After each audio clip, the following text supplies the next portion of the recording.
আজ মাননীয় মুখ্যমন্ত্রী মমতা বন্দ্যোপাধ্যায়ের আমাদের পাড়া আমাদের সমাধান প্রকল্পে একটা বাস্তবায়নের চিত্র আপনাদের সামনে তুলে ধরব।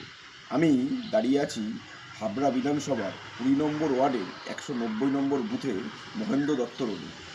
এই 190 নম্বর বুথে মানুষের আবেদনের ভিত্তিতে এই কাজটি অনুমোদন পেয়েছে।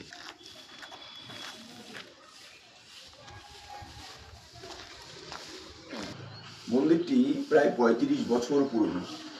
এখানে মন্দিরে দৈনিক পুজো হয়, প্রতি রোববার অন্নভোগ হয়, প্রচুর মানুষ এখানে পুজো দিতে আসে। এছাড়া প্রত্যেক 23শে থেকে 26শে ডিসেম্বর এখানে বাৎসরিক পুজো হয়, তাই প্রচুর মানুষের সমাগম হয়। এই এলাকার মানুষের আবেদনের ভিত্তিতে এই মন্দিরে এই বাৎসরিক অনুষ্ঠানের জায়গা প্রায় 3500 স্কোয়ার ফুট জায়গা 10 লক্ষ টাকা ব্যয়ে শেডের নির্মাণ করে দিচ্ছেন মাননীয় মুখ্যমন্ত্রী মমতা ব্যানার্জির সরকার আমাদের পাড়া আমাদের সমাধান প্রকল্পে।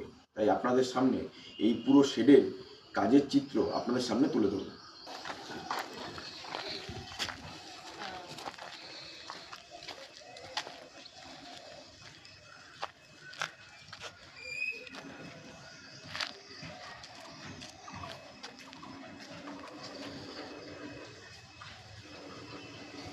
তাই মাননীয় মুখ্যমন্ত্রী দিদি যা বলেন তা রাখেন।